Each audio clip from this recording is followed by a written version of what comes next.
Wanda Nielsen is granted use of the house until the children graduate from high school, with Mr. Nielsen continuing mortgage and utility payments.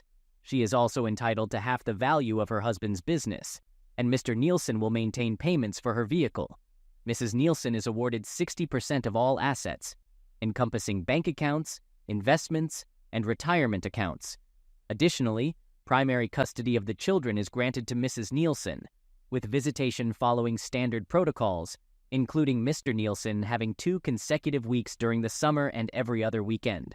Child support is set at $750 per month per child, totaling $1,500 per month. Considering Mrs. Nielsen's absence from the workforce for the last 5 years, maintenance of $2,000 per month is added. The divorce will be finalized in 90 days unless Mr. Nielsen revokes the petition. Concluding the proceedings, Judge Marie Matthews banged her gavel. As she began to rise, I uttered the single word that would lead to changes dominating the next several months of my life. I responded to her challenge, stating that I wasn't sure what was difficult to understand. I offered to provide a definition if the word was challenging for her. Judge Matthews froze mid-motion, her head swiveling so fast that it seemed her neck might snap off. A look of disbelief adorned her face, as if she couldn't fathom someone stating that word in her presence. Slowly, she returned to her chair. As she moved, her features shifted from shock to abject fury. Once she regained her former position, the frosty glare she directed at me could easily have frozen water on the surface of the sun. To say she was angry would be an understatement. She declared that she wasn't stupid and knew what was about to happen. She didn't care. The next few minutes were planned, and she gave me 1 minute to apologize or she would cite me for contempt of court. I spoke, saying that at least she would have made one correct ruling that day. I expressed having nothing but contempt for the situation. My lawyer harshly whispered in my ear, fumbling through his briefcase, possibly searching for something to silence me. In response, she sneered, striking her gavel again, and threatened to see how much contempt I would have after 30 days in jail. I retorted by suggesting 60 days and wondered if she cared to try for more. Expressing my belief that if she got laid occasionally, she might not be such a difficult person, I extended my right hand with the middle finger up. While mimicking the gesture with my left hand, I suggested she could ride them to a climax, perhaps making her less of the person she appeared to be. In my view, she was in more dire need of a change than any woman in history. Holy. I reflected on the situation, thinking that someone might have dialed emergency around that time. I considered 2 possibilities. Either she was on the verge of a stroke, or her head was going to explode. Surprisingly, the smoke coming out of her ears wasn't visible. I didn't think it was possible for someone's face to turn that shade of red. After my outburst, she was clearly upset, and she sentenced me to 90 days. Her voice sounded satanic, and the bailiffs took hold of me. My lawyer had a woeful look on his face, and the courtroom was shocked when I couldn't hold in my laughter. This probably explained the visits by psychologists I had in lockup over the next couple of weeks. The letter from my lawyer's law firm the next day stating they were dropping me as a client was not a surprise. So you're probably wondering what all that was about. Perhaps a little background is in order. My name is Michael Nielsen, and I'm currently 31 years old. I was born to a very nice middle-class couple in the heartland of America. I was raised on traditional values where there was a strong sense of right and wrong.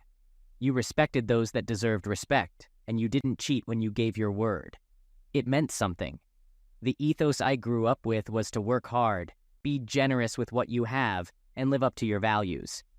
Do unto others as you would have them do unto you. Of course, most people never think about the flip side to that. Do unto others as they have done unto you. The Christian thing to do is to turn the other cheek, but unfortunately, I have never been good at that. I've always had what has been described as an extreme stubborn streak, combined with my sense of justice. Well, it sometimes got kind of ugly when I made up my mind that someone had done me wrong and set a course of action to deal with it. Nothing could dissuade me from my path. There was one time in high school when I was going out with Cheryl Haskins. We had been dating for a couple of months by this time, and we had an argument about something, leading to our breakup. I put that in quotes because it was kind of understood that it was only temporary, and we would apologize to each other a couple of days later and get back together. It wasn't the first time that it happened. We would just use the weekend to cool off and make up on Monday. Unfortunately, I happened to be walking past the theater on Saturday evening and saw my cousin Harold escorting Cheryl into the theater. Two things here. Harold and I were more like brothers than cousins. We were the same age and had been practically inseparable for as long as I can remember. His family lived on the same block as me, and we grew up together. Second, I knew that he also liked Cheryl. He knew that we had broken up, but he also knew that we would probably get back together after the weekend. But we simply don't do that to each other. From that moment on, he was dead to me. When Cheryl tried to talk to me on Monday, I simply refused to acknowledge her presence. At church on Sunday, Harold came up to me and tried to talk. I stared at him without saying a word. When he finished talking, I turned around and walked away. His family came over for Sunday dinner. I ignored him. He tried to play video games with me. I stopped playing and went to my room. Our parents tried several times to get me to talk to him, but I refused every time. Even a year later, after I actually took his girlfriend from him, I still refused to have anything to do with him. Oh, I did smack him up when he confronted me about stealing his girlfriend. But that was it. He sent me a wedding invitation. Years later, I ignored it. When I married Wanda, every member of my extended family got an invitation except him. Okay, so I'm a bit of an idiot and hold a grudge. The thing is, when someone wrongs me, I don't forgive unless it was an honest mistake. What Harold and Cheryl did was intentional. Right now, many of you think I'm an idiot. If that's the case, let me annoy you snowflakes a bit more. I firmly believe that you shouldn't do the crime if you can't do the time. If you are foolish and mess up, you should fully face the consequences of your actions. If you drive drunk and get caught, expect to lose your license for a while, pay higher insurance, and perform community service or whatever else is involved. If your job depends on you driving, you lose your job. I call that a foolish tax. If a girl chooses to engage without protection and ends up pregnant at 18 years old, her foolish tax is being called mommy for the next 18 years. If a guy chooses to bump bellies with his prom date and impregnates her, he should be required to step up and take care of the kid he was half responsible for. Choices have consequences. It's called personal responsibility. I refuse to have to pay for someone else's idiocy. So I worked hard through high school and got pretty good grades. I earned some nice scholarships and went to college. I did well with the ladies and still kept my grades up. I was always on the better-looking side and I worked to maintain my health. Yeah, I had gotten into more than my fair share of fights in high school because of my personal beliefs. I won more than I lost. Still, I was in good physical shape, and it seemed that the women found me attractive enough. I graduated with an economics degree and an accounting minor. I went on to get my MBA, then got a decent job at a large company making really good money. Being single with not a lot of bills to pay, I began playing the stock market. I found I kind of had a knack for that and made out rather well. I had been working for a few months when I met Wanda at a party. We hit it off well and I asked her out on a date. She accepted and it went from there. I have to say she was beautiful. I kind of laugh at that. Seriously, how many guys ever say that their girlfriend is ugly? Sure, she may be unattractive to someone else, but to them, she is beautiful anyway. I can say that Wanda is beautiful because she always attracts stares whenever we are out, and every one of my friends has commented on how they will try to move in if we ever break up. Even some of my lesbian friends have commented on trying to turn her if she becomes available. I eventually asked. She accepted and we got married. I should probably mention that Wanda did go to college. I like to joke that she went for her Mrs. degree. She didn't get that. But she did graduate with a degree in art history, which qualified her for her job as a barista at Starbucks. For those who are confused, and Mrs. degree signifies a girl that goes to college to put off adulting for a few years and graduates with a husband to take care of them for the rest of their lives. Yes, I'm an arrogant idiot. Get lost. So we settled into marital bliss. She quit her job a week before the wedding and settled into becoming Susie Homemaker. Our bed life was great, and we bought a nice 3-bedroom house. I was doing well at my job as well as raking in some nice money playing the stock market. We weren't really living extravagantly, so we were able to set aside a considerable amount of cash. All my bonuses went into our investments, along with maxing out my Roth contributions. I aimed to retire before I turned 40 and savor life. Excelling in my profession, my employer rewarded me with substantial bonuses and promotions, putting me on the fast track up the corporate ladder. A few years into our marriage, I returned home one Friday evening to find Wanda dressed to the nines with a huge smile on her face. Hurry up and get showered and changed. We're going out to celebrate tonight. Daddy. Holy moly, did she just say what I thought she said? I was shocked. We had been trying for a few months now, so it wasn't like this just came out of the blue. Still, it was a surprise when she said that it finally happened. I took her in my arms and swung her around as I planted kisses all over her face, figuring that we would be muting our celebrations because of her pregnancy and then the baby. For a while, we lit up the town that night. The next several months consisted of joyous times and preparing for the new life that we were bringing into the world. We got another shock a couple of months later. Twins. There were 2 little girls in there. I couldn't wait until I could start spoiling them and having 2 little daddy's girls wrapping me around their fingers. I was on top of the world. The day finally came. We rushed to the hospital and our 2 little girls were born a few hours later. They were beautiful, healthy, and had all their fingers and toes. Being twins, they had to stay in the hospital a couple of days longer than normal, but everything turned out fine. When we took them home, both families were there to greet us. Everyone was happy. I noticed my mom staring at them almost constantly. I think she was so happy because I finally gave her the grandchildren she had been wanting. So life had changed for us. I decided that working for the big company was keeping me away from my family too much. I had a ton of money available, so I decided to form my own company. I was doing pretty well investing and playing the market, so I decided to get the necessary licenses and open my own investment firm. I had already been helping a few of my friends and relatives, so I talked to them about becoming official clients. That started things moving. Once I opened, I had several former coworkers move their portfolios over to me as well. Within a year, I had a decent client list, and several of them were discussing with their friends about moving over to me as well. When you're on top of the world, the only direction you can go is down. It was the girls' second birthday party. We turned it into a full-on production. Sure, they would never remember it, but it was a celebration. They would be able to watch the videos when they were older and enjoy it. Then all the family from both sides was there. We were all having a phenomenal time until I was just about to come out of the bedroom after using the in-suite bathroom. The hall bathroom had been in use. Just before I was about to get to the door, I heard my mom talking to her sister in the hallway. She mentioned that she couldn't figure out where those blue eyes came from. Her sister, Mayan, suggested asking me about it. Mom replied, saying that she couldn't imagine what would happen if I found out that they weren't mine. She expressed concern about how happy I was and believed that it would probably be devastating for me. I couldn't listen to the rest. I quietly retraced my steps back to the bathroom and locked the door behind me. I had to think. They had to be mine. Surely someone in our families had blue eyes? My eyes were kind of a mud brown. Wanda's were more hazel, I thought. I went through a mental picture of everyone on all my relatives. The lone person I could think of without brown eyes was my cousin Mary, whose green eyes originated from her non-blood-related father's side.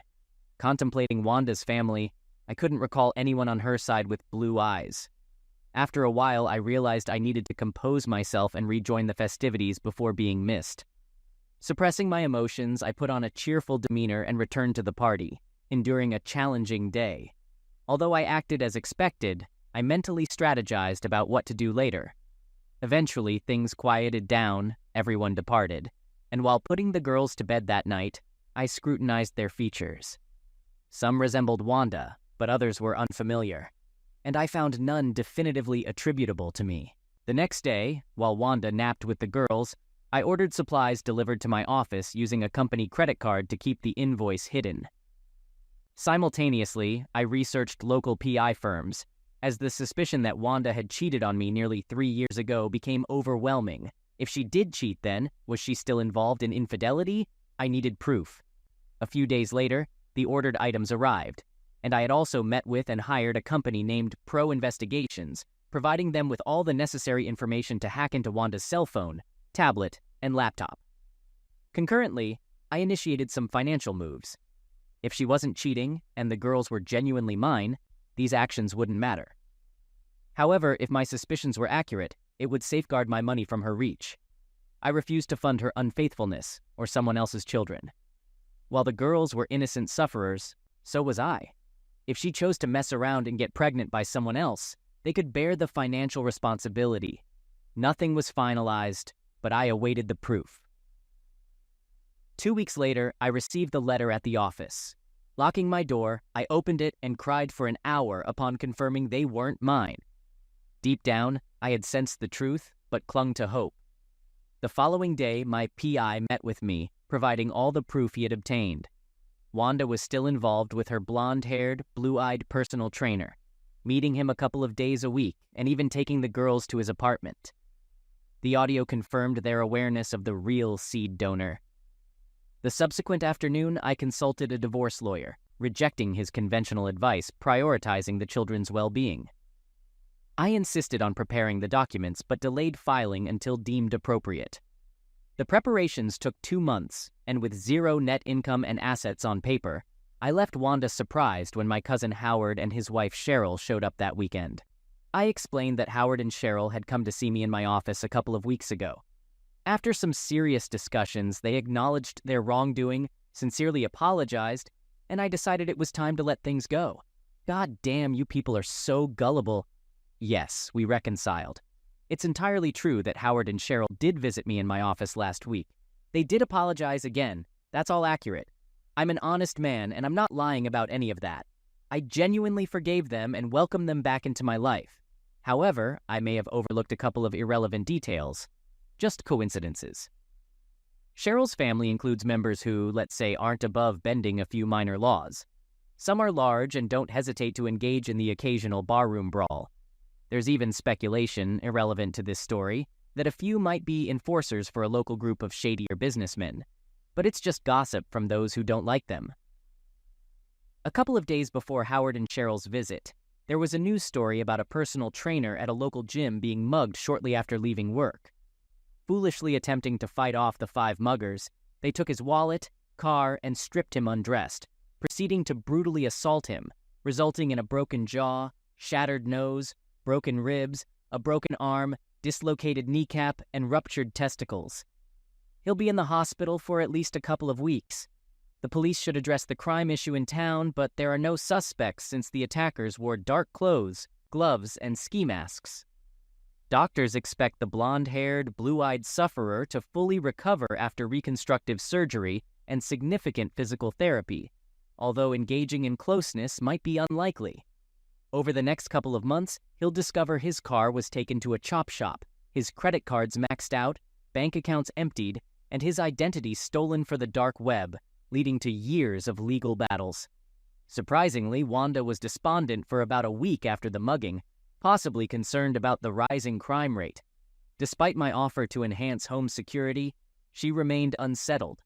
On Monday morning, I instructed my lawyer to complete the paperwork and file it, aiming to have her served on Friday.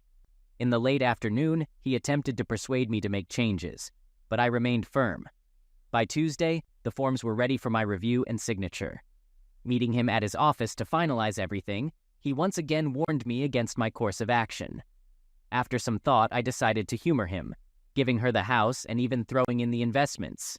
However, I made it clear I wouldn't pay a dime beyond that. If she chose to keep the house, she'd be responsible for the mortgage and utilities. Notably, there hadn't been a dime in the investment accounts for over a month. I had no issue giving her 100% of zero. Unbeknownst to Wanda, I had been relocating all my tools and equipment from the garage.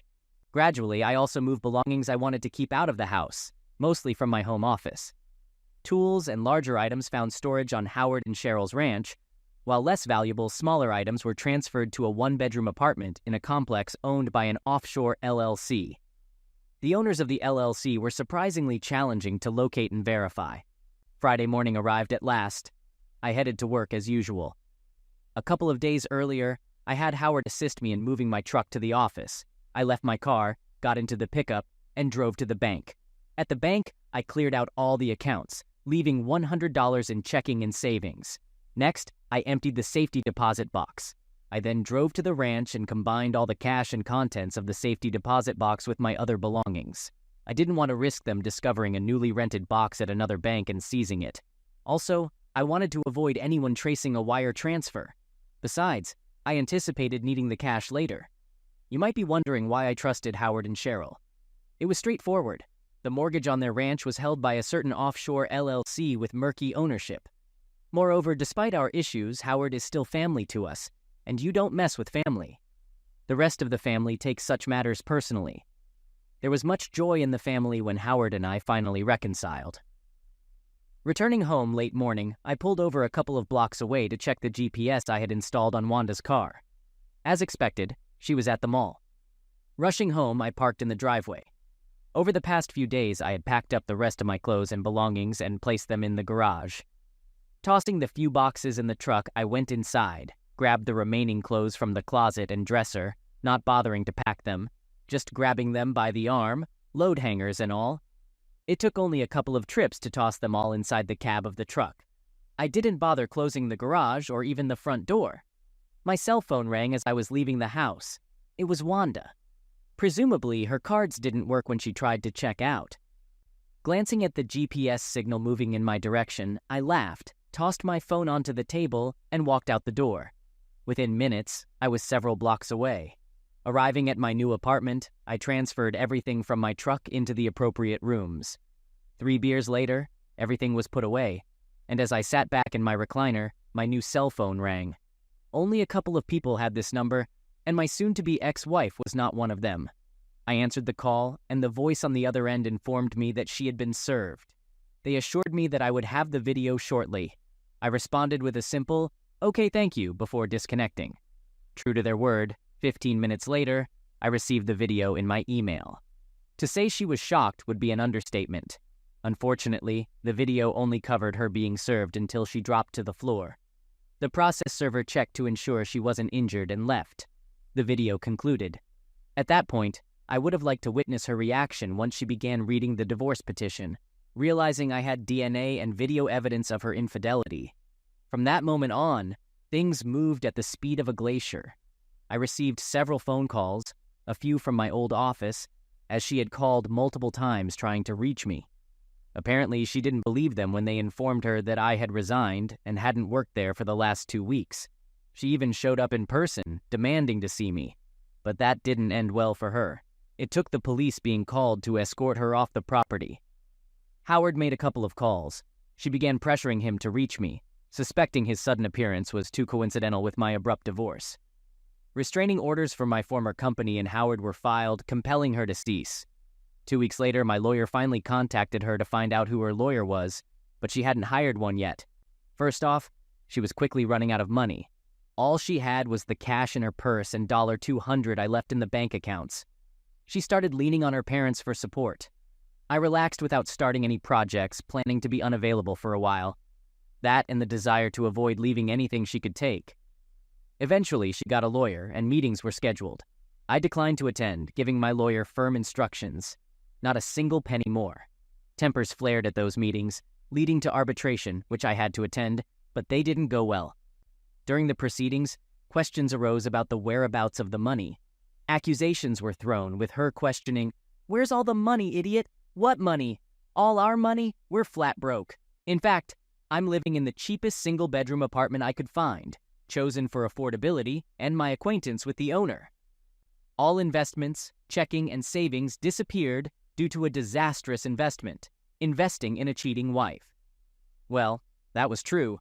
I didn't know where all those offshore banks kept their cash.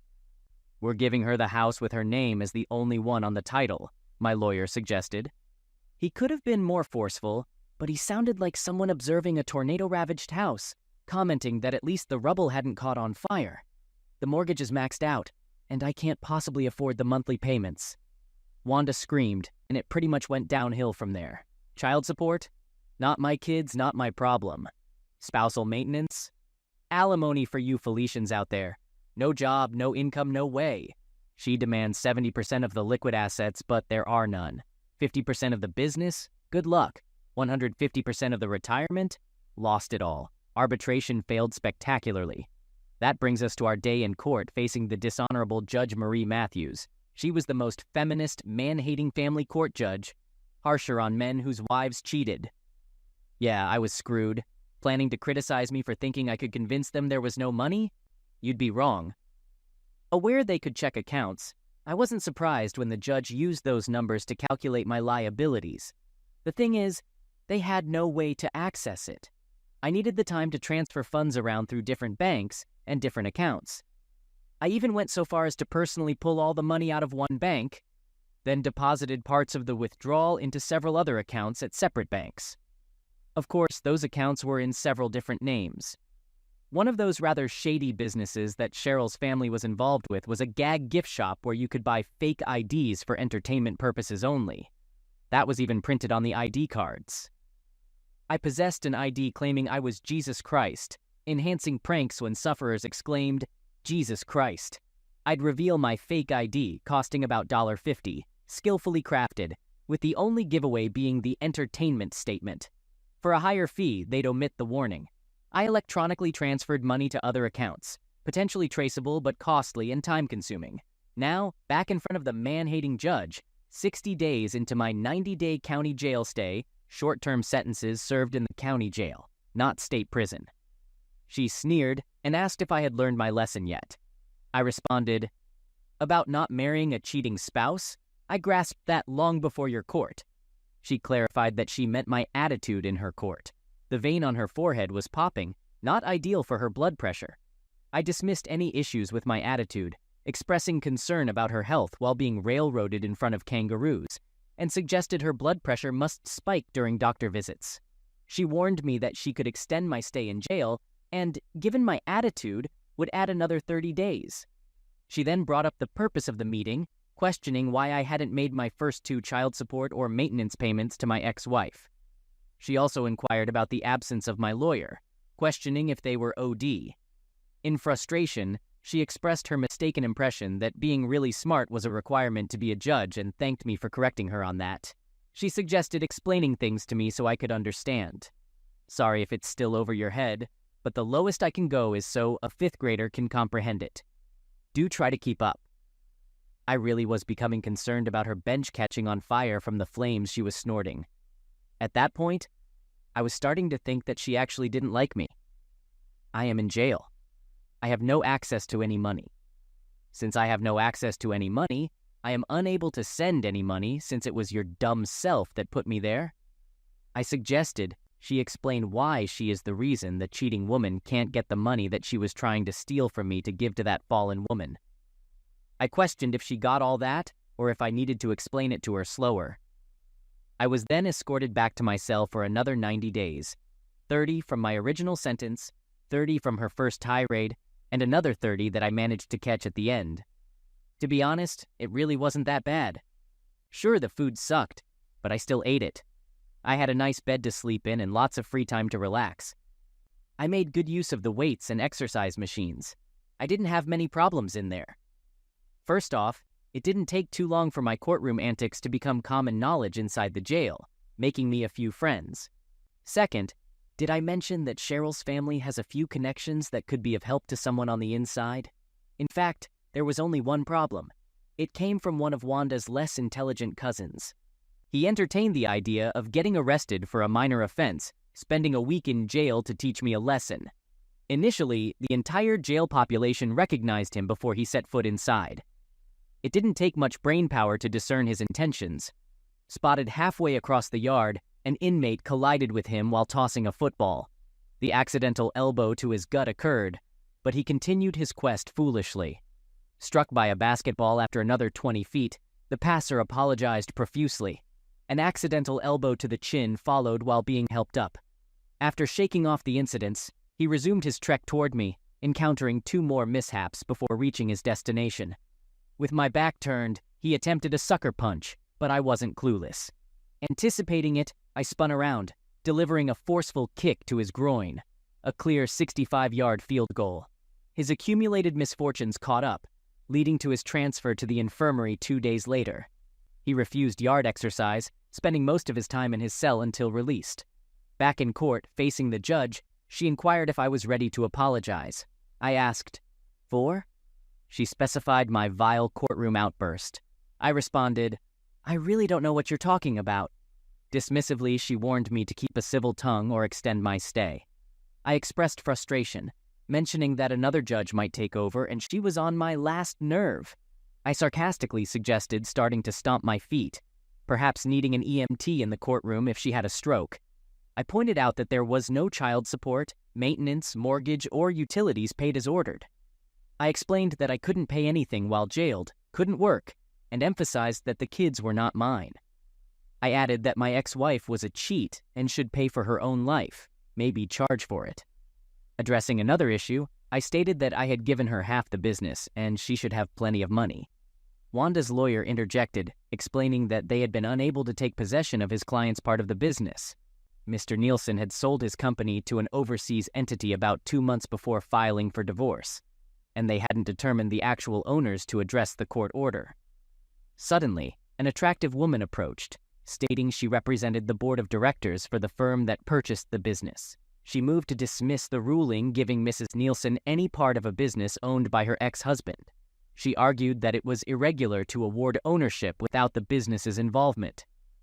Since the purchase predated the divorce, this company had no bearing on the case. They rejected any claim of ownership by Mrs. Nielsen. Someone queried about the money from the sale. The young woman explained, "Regarding Wanda, the transfer of ownership and payments were conducted overseas. I'm not privy to that information, but my understanding is that the money from the purchase never entered U.S. territory, making it not subject to U.S. laws. Any claim on that money needs addressing with your ex-husband, possibly in the country where the money is located." Wanda's lawyer asked, "What country is that?" "The original transfer of funds was in Belgium, but my understanding is that the money was transferred somewhere else shortly after the sale. I have no idea where it was transferred to," the young woman replied. My ex's lawyer spoke up again, expressing desperation on behalf of my ex. The house was going into foreclosure as the mortgage hadn't been paid in 3 months, and the utilities were on the brink of being cut off. It was mentioned that my client's parents had assisted a bit initially, but it was becoming too much for them. Despite finding a job as a waitress at a local diner, the income wasn't sufficient to maintain the house. The judge addressed me, stating that I had 1 week to bring all the payments up to date. I responded sarcastically, suggesting bending over to pull cash out of my crack, which, unfortunately, didn't exist. I emphasized that I was physically unable to comply as I was in jail with no access to any money. I couldn't work due to my incarceration, and thus, I couldn't obtain any cash. I pointed out the misconception that I had money laying around in my cell and highlighted the lack of opportunity provided to fulfill the payment orders. I explained that I didn't have a lawyer, emphasizing that I was financially broke. I questioned the existence of the phantom accounts being mentioned, stating that even if they did exist, I lacked access information. I pointed out the need for access to my financial records to obtain account details, highlighting the absence of such records. I challenged anyone to show me the account information for these alleged accounts and questioned the whereabouts of the money from checking accounts, savings accounts, and investments. Regarding the sale of my company, I explained that the company was in bad shape due to previous bad investments, and I had to sell it cheap to cover expenses, leaving no money left over. In response to the court's skepticism, I shrugged and expressed my lack of concern about being believed. I challenged them to show me the account information where I supposedly hid money, suggesting that my ex-wife had stolen the money while involved with her boyfriends. Her lawyer objected, stating that my accusation didn't make sense. I retorted, "It makes as much sense as keeping me in jail where I have no access to money, then demand that I make all of these payments you all want." The judge asked if I was aware that she could keep me in jail until I paid. I responded by looking at her as if she had just grown a third eye. I played along, stating that it sounded logical to keep me where I was unable to abide by their orders, while making demands that were simply impossible for me to accomplish. 3 months later, the house underwent foreclosure, leading Wanda to lose her Lexus due to payment challenges. Unable to afford an apartment for herself and her daughters, she resorted to living with her parents while working 30 hours a week at the diner. Desperate, they pleaded with the judge to release me for payment initiation. Loverboy, now out of the hospital and engaged in physical therapy, spent hours daily trying unsuccessfully to resolve his financial situation. The silver lining was the prevention of new credit card accounts being opened in his name, given his severely diminished credit rating. With only minimal insurance coverage on his car and part-time employment at the gym, he couldn't benefit from it and faced high deductibles, making it a lengthy process to pay off his medical bills. Having secured legal representation, I reached a deal with the judge for release from jail to secure employment and initiate payments. Surrendering my passport due to suspicions of hidden funds and flight risk, I began working at Taco Bell and lived at the ranch with Howard and Cheryl. Although discreetly observed, I was aware of the surveillance, yet most of the cash was already in my possession. This routine persisted for the next 3 months. Wanda utilized a court order to garnish my minimum wage from Taco Bell, yielding minimal gains for her. During this time, I finalized my plans, with Howard emptying my apartment while I was in jail. Belongings were divided among my extended family, and packages were shipped from them to a common location. Undetected by surveillance, guests discreetly moved packages to their vehicles during visits and barbecues over the next couple of weeks. I spent my time either working or at home, avoiding going out. Taco Bell eventually obtained a restraining order against Wanda due to constant annoyance at the restaurant, which became disruptive. Despite the option of termination, a discreet payment to the manager preserved my employment. For legal meetings, my lawyer visited the ranch, initially representing the new owners of my former company in court. Subsequently, I hired her as my lawyer. She possessed a bold nature, akin to a barracuda, especially during poolside encounters. Dismissing ethical concerns about a lawyer-client relationship, I asserted that lawyers considered scruples as a form of payment in Russia, with morals being large paintings on walls. All right, so you're probably wondering about my finances. Yes, indeed, I did sell my firm. No, I didn't sell it to myself. I wasn't going to provide Wanda any chance to stumble upon information she could use to claim any part of the firm. I was divesting from it. Besides, I wanted the cash. The sale happened overseas, and since the money never entered the United States jurisdiction, it wasn't subject to any U.S. loss. The only way Wanda could access it was if I brought any of the money into a U.S. bank, making it vulnerable to her claims due to the judgments against me. That simply wasn't going to happen. It was a significant sum, complemented by my investment accounts in the $10 million range. Cash on hand from the safety deposit box, checking and savings accounts, and safes with cash equaled around $200,000. Some of the cash I used for my plans, but I still had about $150,000 on hand. I wasn't planning to take any cash with me. So it was a lovely Saturday afternoon. We were having another barbecue with the extended family. All the preparations were complete, and everything was set. The party was a blast. I assisted Howard with the grill and smoker. Julia, my lawyer, was there too. Later in the afternoon, one of Cheryl's uncles approached me, expressing gratitude for helping Cheryl and Howard, and was glad that we had finally reconnected. We chatted, and he handed me an envelope. I passed it over to Julia for safekeeping. Later in the evening, I made an announcement, stating that the lion holder for the ranch had declared that the mortgage for the ranch had been paid off, and Howard and Cheryl now owned the ranch free and clear. This caused a huge celebration. We partied hard that night. It was late when the guests started to leave. Julia couldn't stay the night because she had a flight to catch. The next morning, she left with a group of 6 other cars. Interestingly, her flight was out of an airport in the next state. She had packed previously and had everything in her leased car. When she came to the party, she never went to her rented apartment. Instead, she went straight to the airport. No one witnessed the man climbing out of the back of her car in the parking garage, and no one took notice of the man casually walking 55th behind her as they made their way to the international terminal. Michael Nielsen couldn't travel outside the U.S. because he had surrendered his passport to the court. Mitchell Nelson's passport never even garnered a second look. No one even gave a second look as they held hands in adjoining seats, flying first class to Mexico City. Julia Davis suddenly disappeared there. Instead, Jamie Nelson joined Mitchell Nelson for their connecting flight to Ecuador. 2 days later, Greg and Samantha Cooper reached their hacienda on the Caribbean coast of Costa Rica, becoming members of the Mile High Club.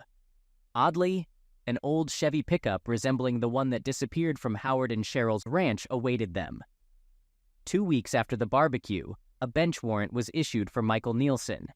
He was fired 2 days after the barbecue for no show, no call, with no payments to his ex-wife since. When Howard and Cheryl faced the court, a lawyer in a $5,000 skirt suit argued that the couple had no responsibility towards their cousin, who rented a room and disappeared. They even filed a suit against him for back rent. All they could say was that he drove off in his old pickup one afternoon and never returned. No one believed them, but there was no proof to the contrary. Over the next several years, Greg Cooper ran a small charter fishing boat. and Samantha managed their cantina. They were prosperous in the small village, living in one of the larger haciendas with several luxuries. Guests visited occasionally, including Harold and Cheryl and other family members. It was a simple yet delightful life for Greg and Sam, who loved each other fully. Most evenings, they entertained guests in the cantina or their lavish hacienda. Wealthy and pleasant to all, they were quickly accepted into the community. Whenever a need arose, they generously donated. Greg played the stock markets when not on his boat or in the cantina, even setting up accounts for some locals, assisting them with their finances. As for the dishonorable Judge Marie Matthews, I had a good laugh a few years after escaping to Costa Rica. Judge Matthews' wife, that man-hating woman, was caught cheating with a man. The judge had adopted her wife's 3 kids when they married. Since their split, Judge Matthews paid child support, maintenance, and house payments for her ex-wife. To add to the humiliation, her ex-wife swiftly moved her boyfriend in, publicly continuing their affair. Although not officially married, they acted like a typical couple. Rumors circulated about their wedding date set exactly 1 week after their youngest son graduated from college, coinciding with the end of Judge Matthews' financial obligations.